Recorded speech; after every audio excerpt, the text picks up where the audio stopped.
What is up, fellow music nerds? Matrix here, and you are locked into the Matrix Music Review Podcast, the only place to get your fix for country and alternative music. And guys, we are here with an alternative episode this week, and this is probably going to be one of the longer episodes I've ever done. It is one of the biggest episodes I've ever done.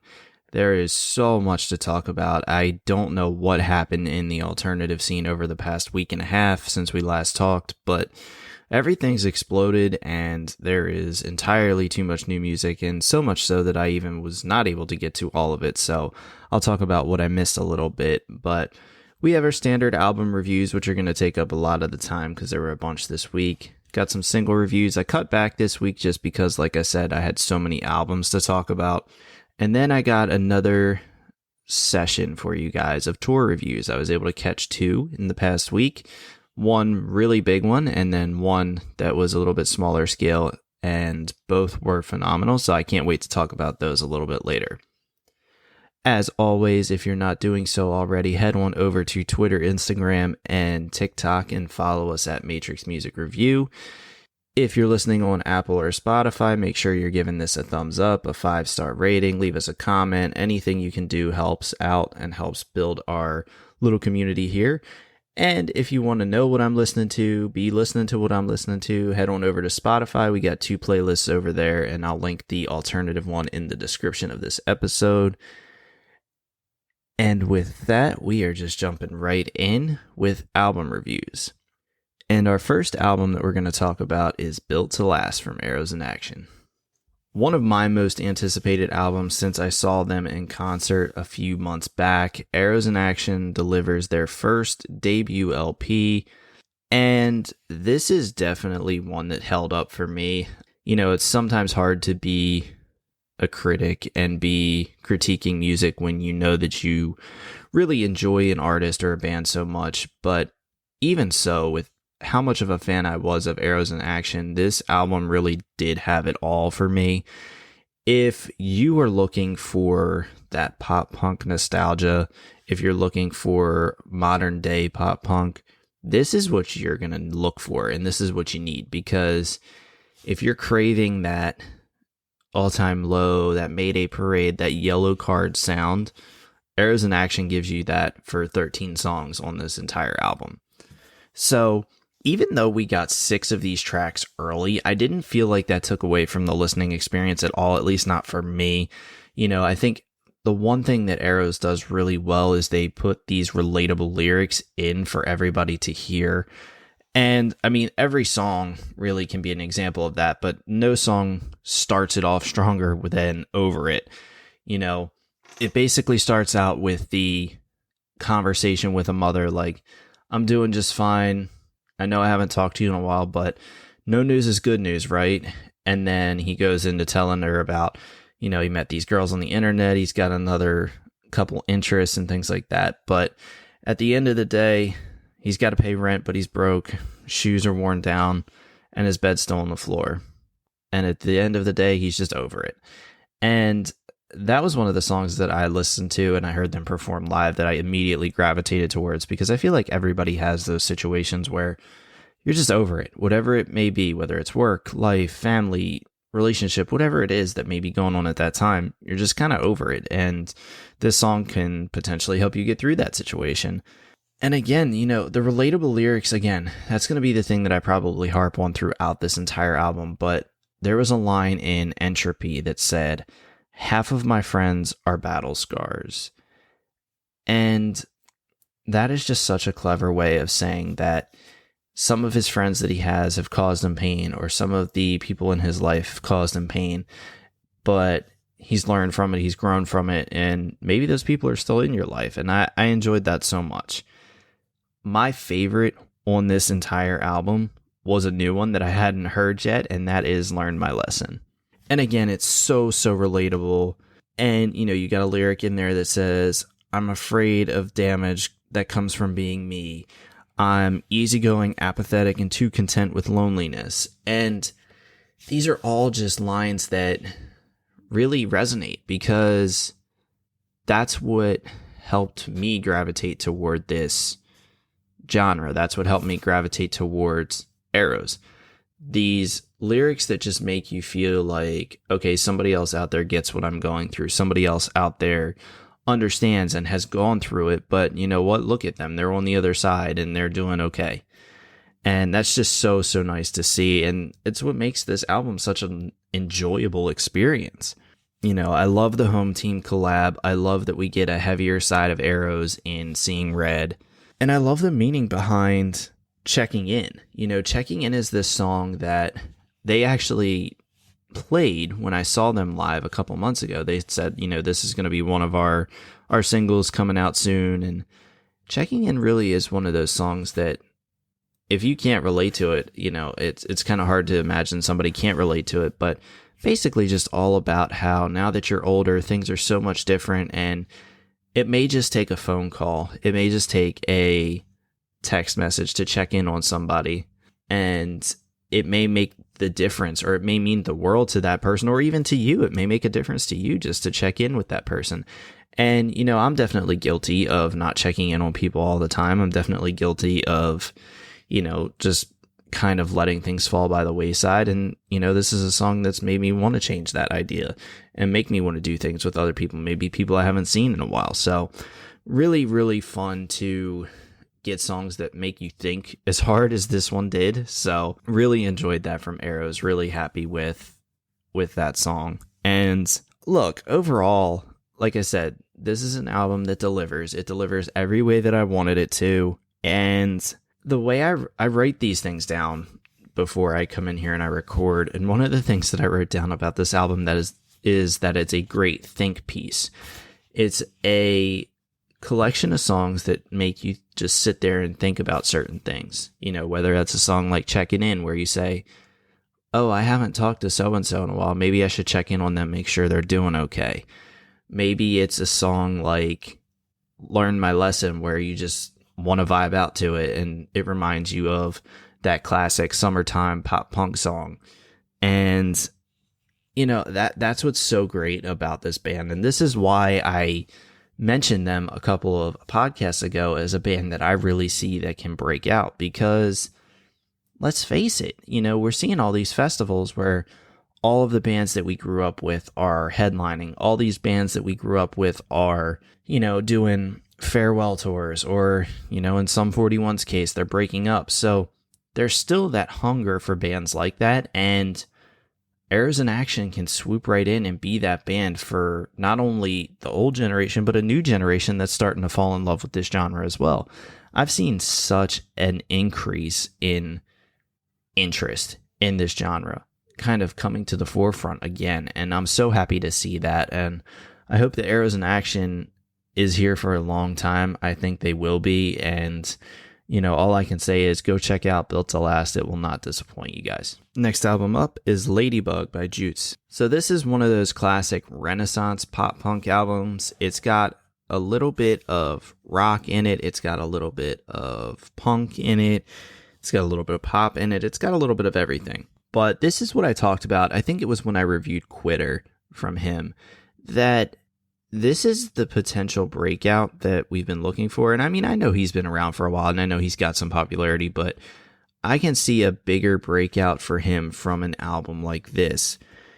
You know, I love the swells in this. Then you get some drops or even breakdowns, potentially, however you want to refer to it.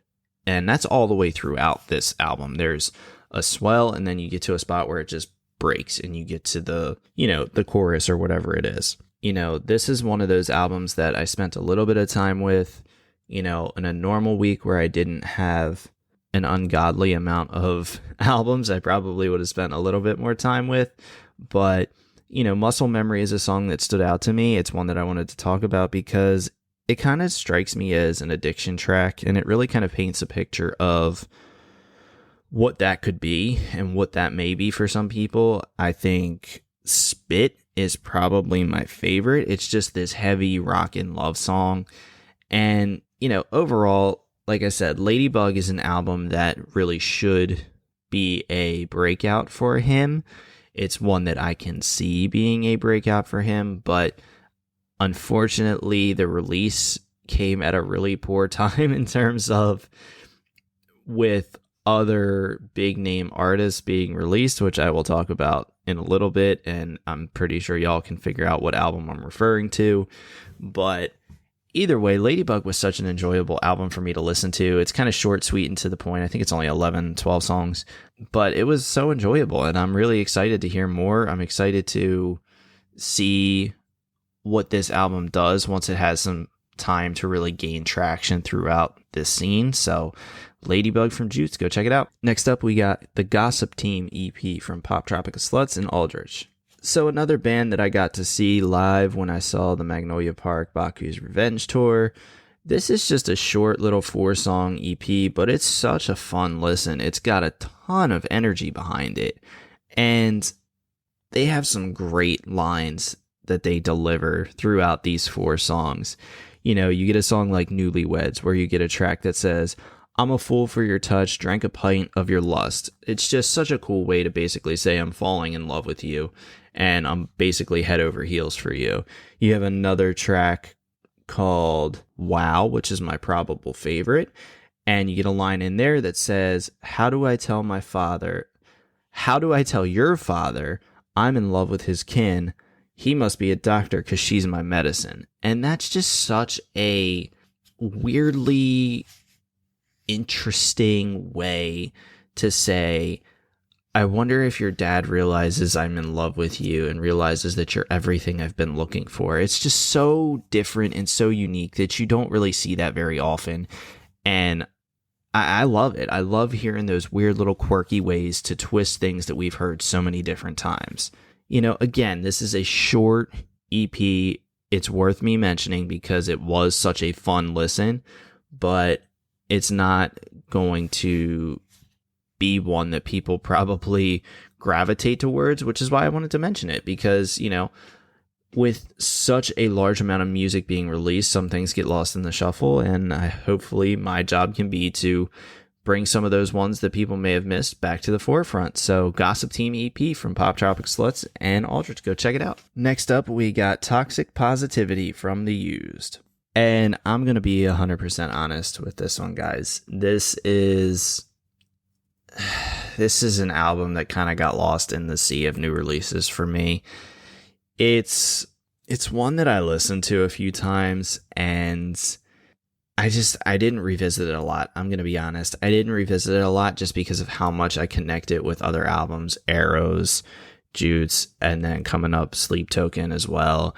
You know, I connected to those albums so much more, and unfortunately, it didn't hold my attention the way the other ones did. Now, I'm not saying that this is a bad album by any stretch, but it's just one that I didn't really get into all that much. You know, I loved Headspace. That was probably my favorite track on there. I love the little tagline that says, "There's no space for me in my headspace for me." It's just kind of a weird way to basically say, like, there's no way for me to be in the headspace that I'm in, being who I am. And, you know, it's just a weird quirk that I liked. I think Top of the World is another good song, but I think with that one, there is I think it's more like some keys or some, like, I don't even know what it is, some other production in the background that just doesn't sound right to me. If we got rid of that and just let the guitar and the drums and the percussion kind of build through, I think it would sound a lot better. But that was another one that I did kind of like. Look, I mean, it's hard, right? It's hard when I don't listen to it enough. It's hard when it's an album that I just don't connect with. It's hard for me to put a whole lot into words, especially on an album like this. It was just kind of okay for me. You know, it wasn't bad, it wasn't good, but it's one of those that I'm glad I listened to it. I'm glad that I went through and gave it a few listens, but other than the few songs that I highlighted and the few songs that you guys already saw over on the playlist, probably not going to be one that I revisit a lot this year, but worth a listen. Toxic Positivity by The Used. Go check it out. All right, next up's the big one. Take Me Back to Eden from Sleep Token. So I have to start the review of Sleep Token's album with a little bit of a confession. So, one of my fatal flaws as a music lover, a music nerd, music critic is that I tend to stray away from what is the hot ticket artist, hot ticket band at the moment. Sleep Token's a band that I was familiar with. I known them since their last album. I had listened to This Place Will Become Your Tomb, and I liked it. I thought it was fine. I didn't really it was one of those that I was fine to listen to. I didn't remember listening to it a whole lot. I haven't listened to it in a while, but I knew of them and I had listened to them before. I thought they were good.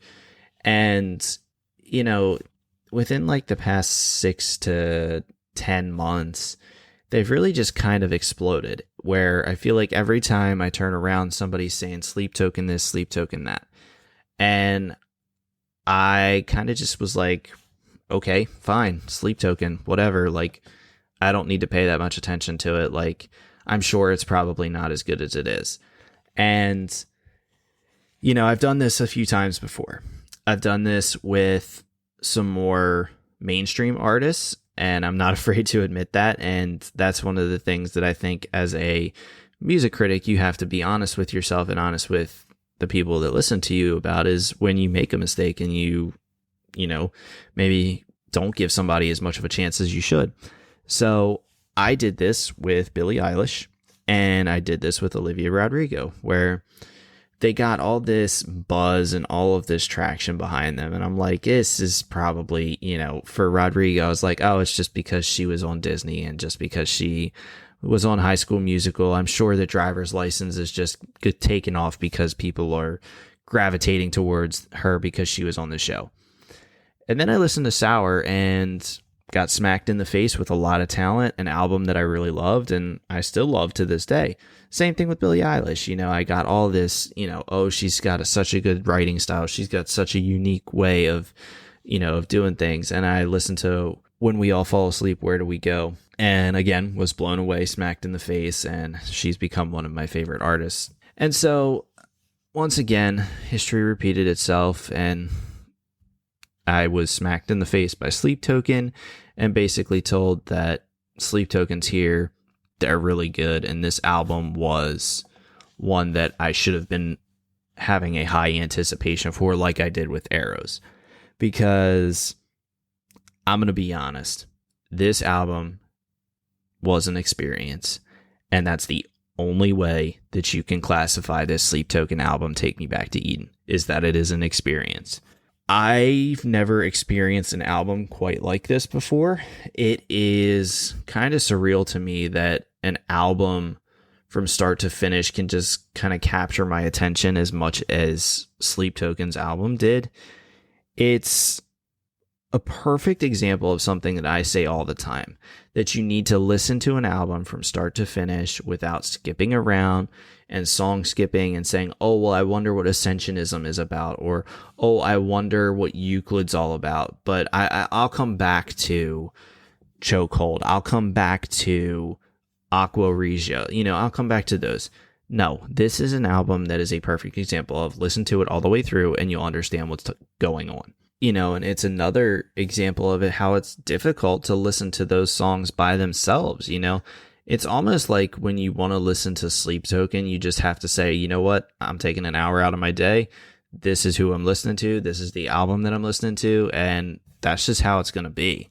And that's exactly what happened for me. Was I sat down one night and I said, you know what, let me just listen to this Sleep Token album. Let me see what all the hype's about. Let me see if I'm missing something. And well, we all know the rest of the story, but I'm glad I did, because what an album this was. You get this slightly soft introduction in Chokehold that then just ramps up the heavy and then pushes you into the heaviness of Summoning.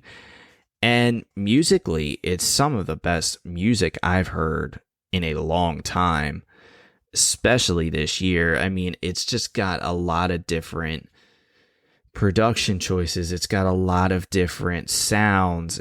There's a lot of different things with it that, obviously it makes Sleep Token so unique, but I think it's also why people resonate it with it and why people gravitated towards it, because music can get stale. You feel like you're hearing the same thing over and over again. Obviously I cover the country genre, and that is something that drives me insane, is when you hear what seems like the same thing over and over again, which is, one of the reasons why a guy like Jason Aldean doesn't get covered on the podcast a lot, because it feels like it's the same song over and over again.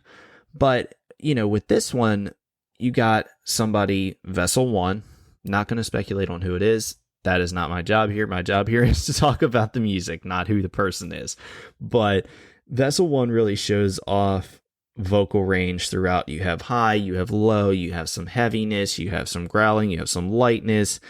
And lyrically, it's just unbelievable as well. And, you get lyrics all throughout, like in a song like Aqua Regia, where you get a track that says, "These days I'm a circuit board, hardware you cannot afford."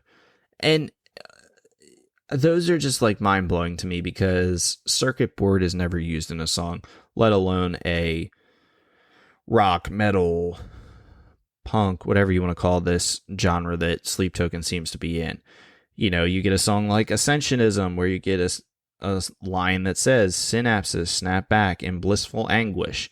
Like, these are just things that, as a lyrical nut like myself, when I hear these in songs, it really renews your faith in songwriting and people being able to incorporate other words other than just love, girl, party, things like that. And it just continued all throughout this album. Every time I heard a lyric that was kind of different or unique, I had to quick write it down. And that happened in DYWTYLM. And that says, "Are you trying to live like everything is a lesson to learn?"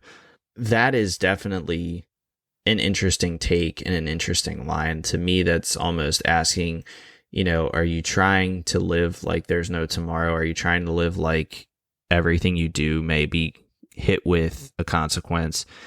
But, this is just really, you guys, again, I'm sure by now, if you've been listening long enough, I'm a little excited when I talk about things and I harp on the same thing over and over, But, as you dig deeper into this Take Me Back to Eden album, Vor is probably the heaviest song on the album. And surprisingly, I enjoyed that a whole lot. And followers of the podcast know that I'm not the biggest fan when it comes to heavy stuff. I just feel like I don't have enough of an ear for it because I haven't listened to it a lot. But a song like Vor, I really enjoyed, and that was one of those that made me say, okay, maybe I should revisit some of the heavier stuff that maybe I've pushed off to the side. It's hard to pick a song that may be my favorite on this album. I'm going to give you two that I really enjoyed, and those are You Really Okay and Euclid. Are You Really Okay is just this gorgeous, I don't want to say it's a love song because I don't think it really is a love song, but it's got these gorgeous lines in it, and it says, "You woke me up, dripping crimson on the carpet, cut deeper than the scars could run." And to me, that's just a really mellow way to say, I noticed that you hurt yourself. Please don't hurt yourself. Are you really okay? Vessel One really kind of hits a lot of emotional points in this album as well. And, this album also has some reflective tones as well. And that's what I saw in Euclid that made me connect to it so much. This is just, it's one of those situations where, last year we kind of had this same almost meteoric rise of a band that was known, had put out a couple of albums, people knew about them, but now they're just absolutely overwhelmingly popular with everyone. And we had that situation last year with Bad Omens, right? Bad Omens released The Death of Peace of Mind, and now you can't turn around without seeing them anywhere. They're headlining festivals, selling out shows, and, it's funny. I listened to the Sleep Token album, and when I was going to the concert that I went to last Friday with one of my friends, we were just talking about, music and albums and things like that. And we brought up Sleep Token, and I was like, oh yeah, I think they're coming to our area. Like, let's just check. And look, this is a standing room only venue where you only have to buy those types of tickets. There's no seats or anything. And we looked, and obviously the tour had been on sale, so these are all resale at this point. But if you want to see Sleep Token in this area, you can do it for the tune of $220 to standing room only tickets, and that's probably on the cheaper side if I had to guess, depending on where you live and, the different venues that you may have. But that should just go to show you kind of the effect that Sleep Token has had. And I think obviously the mystery component helps with that, not knowing who Vessel One is, not knowing who anyone in the band is. That's going to draw a reaction, draw a crowd. But overall, I'm going to stop rambling on about this because let's face it, it's one of the best albums I've heard in a while. It's kind of almost like a religious experience listening to a Sleep Token album. It's one of those where you just kind of have to sit down and listen through a few times because you'll catch something different every single time. This is easily an album that I see in my top 20 at the end of the year. It's easily one that I see myself listening to, when I go on vacations and things like that. If I'm sitting on the beach and I'm just sitting there and I sit out on the beach all day, this is an album that I'm going to throw on and listen to all the way through, not have to worry about skipping anything, not have to worry about, any problems with this album whatsoever. So I'm sure you've heard it by now, but if you haven't, Take Me Back to Eden by Sleep Token. Go give it a listen. All right, next up is Freak of Nature from Heart Attack Man. This is a punk record through and through, and it is a very strong punk record.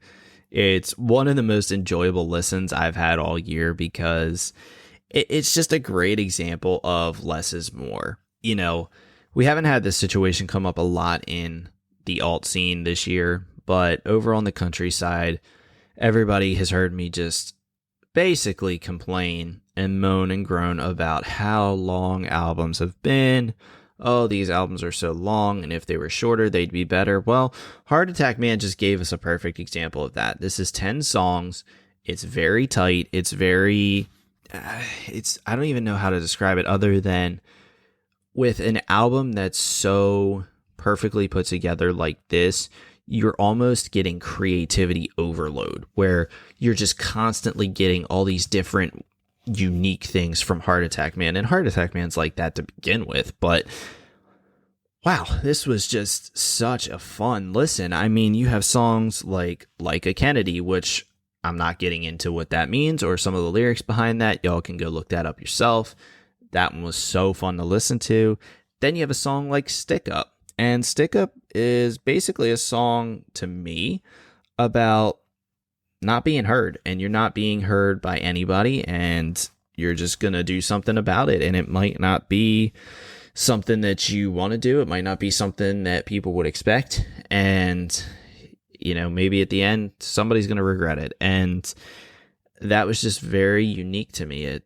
All of these were, you got a song like C4, which is probably my favorite. It's just this hard-hitting song, and you get a lot of the references to what C4 can do and what you can do if you have C4 around you and things like that. And it's explosive. And I mean, not to make a pun there, but I mean, this album was very explosive, a lot of uniqueness in the writing, a lot of fun in the production choices.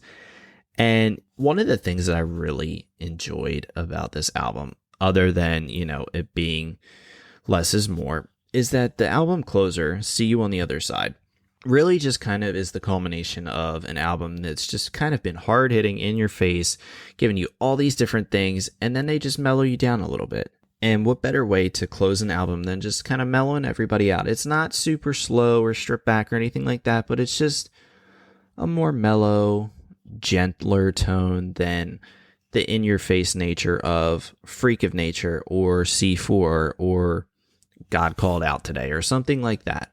This was an album that I am excited to be able to revisit more.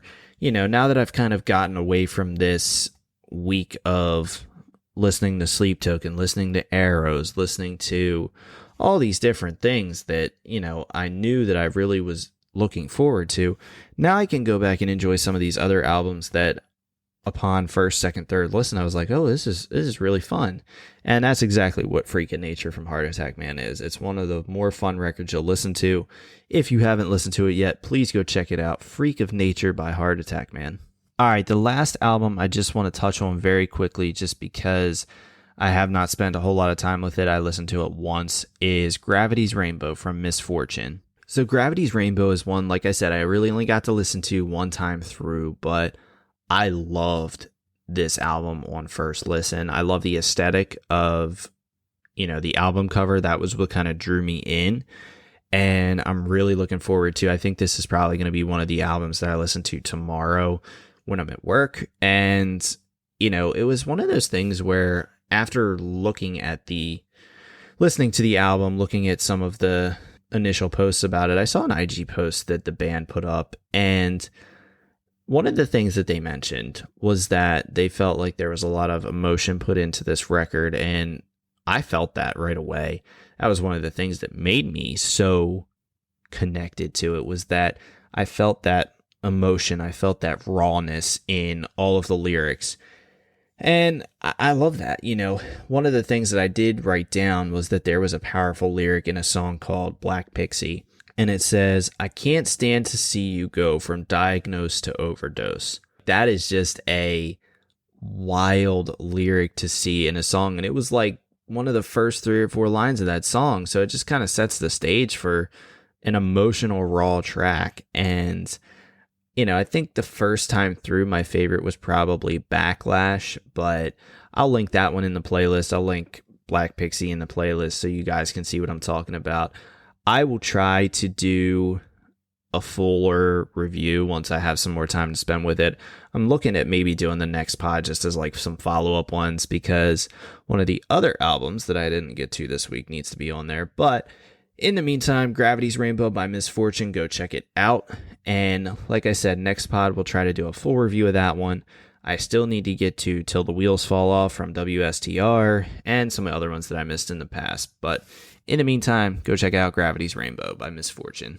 All right, y'all, that wraps it up for albums this week, but we're going to talk about some singles. And like I said, these are cut back just a little bit just because of how much I had to talk about with albums this week. But as always, everything's going to be linked in the playlist so you can see what else I'm listening to over there.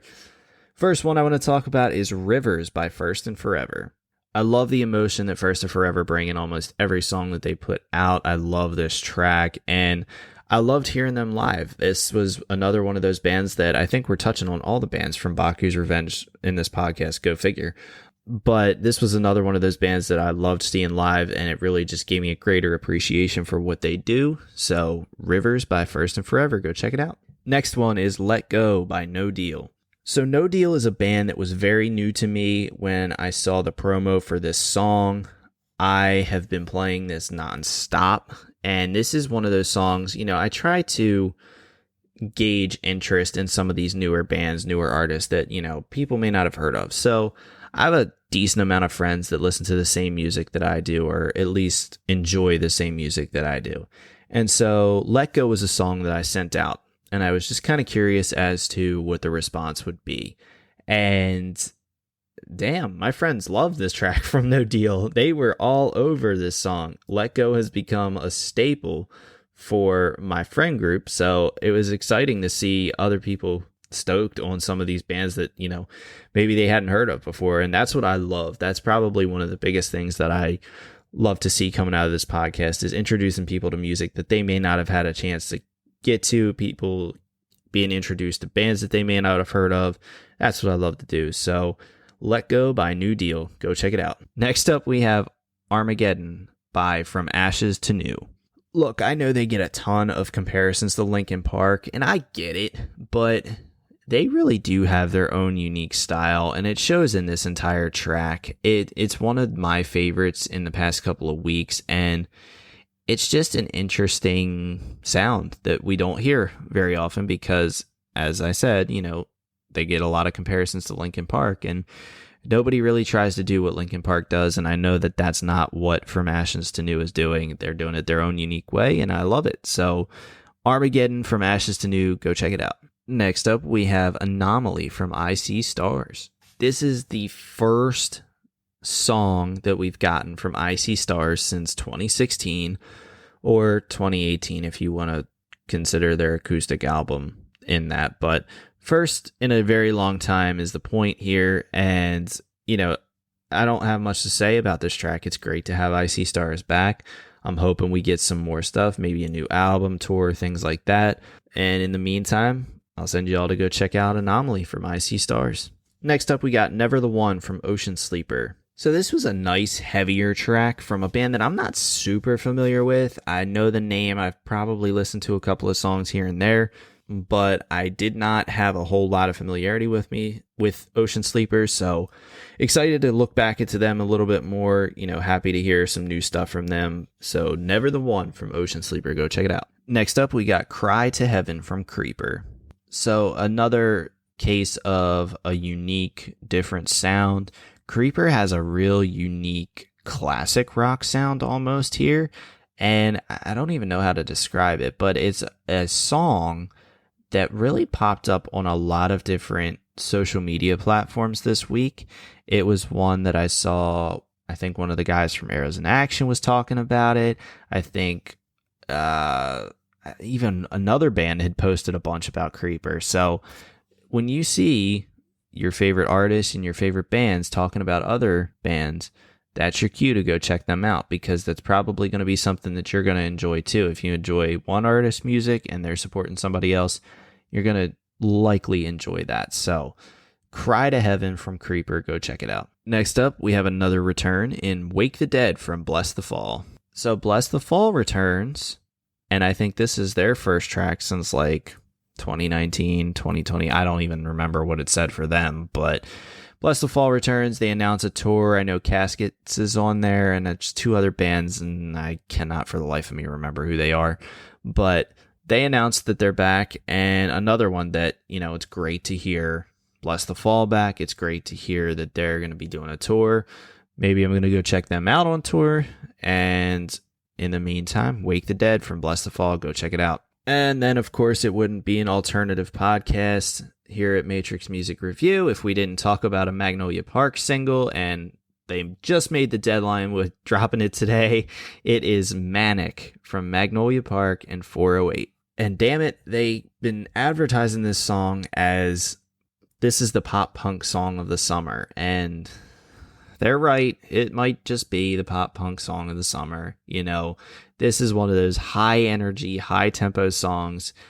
It came out today, and it was a beautiful day where I live here, and I had the windows down. That song was going, and it just felt right. And I saw a tweet today, and I don't remember who was posting it. I think it was Scene Daddy over on Instagram posted it, and it said something to the effect of pop punk isn't supposed to be good. It's supposed to sound silly and dumb and like summer. And that's just the perfect description of how we all should look at music.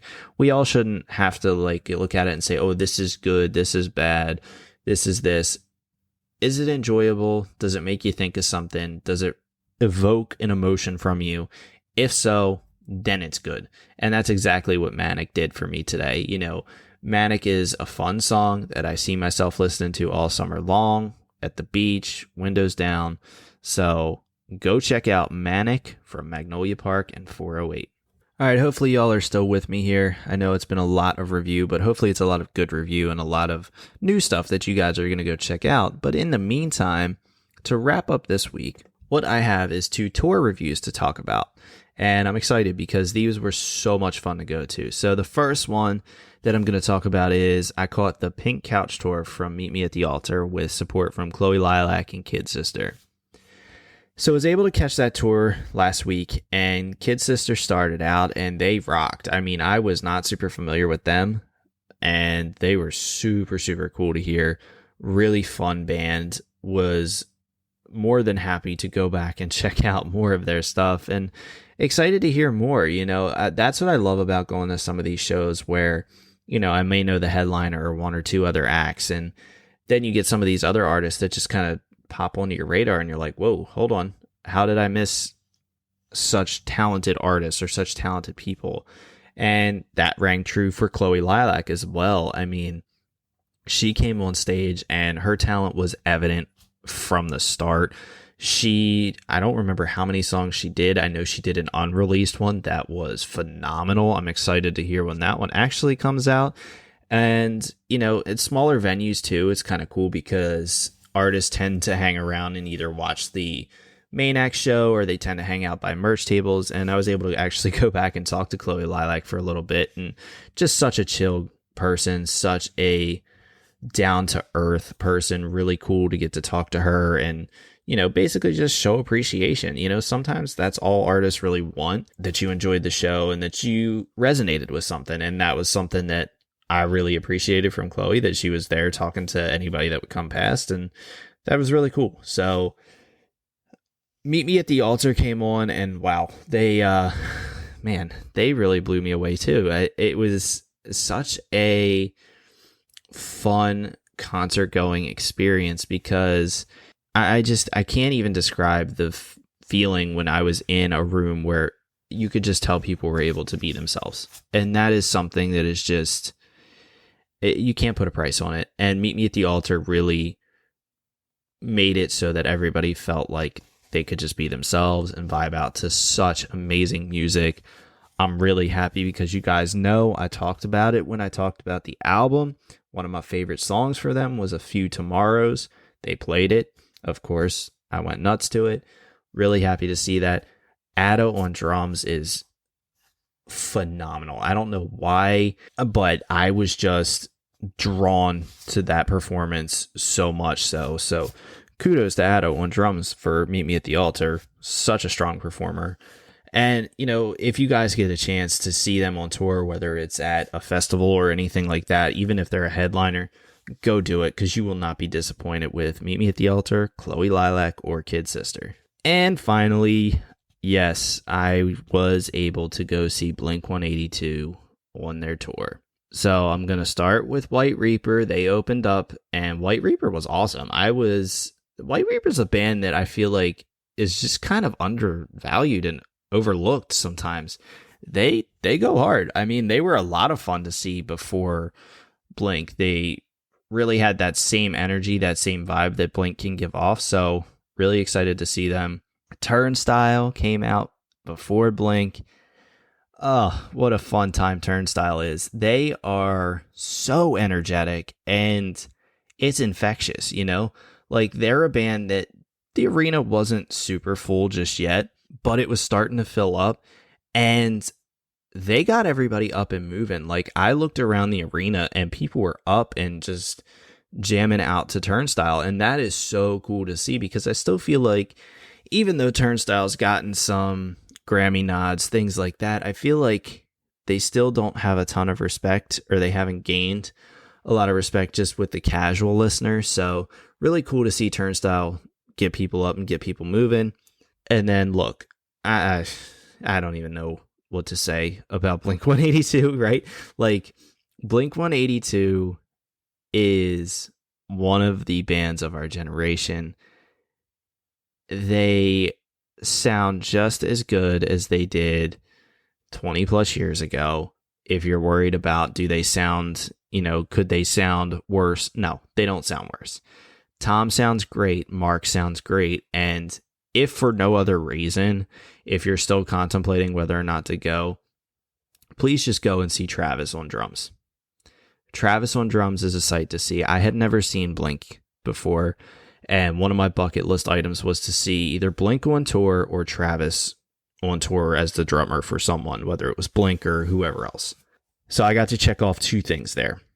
And man, I if you guys head over to Instagram, I'm sure I will be posting some videos later this week about the tour.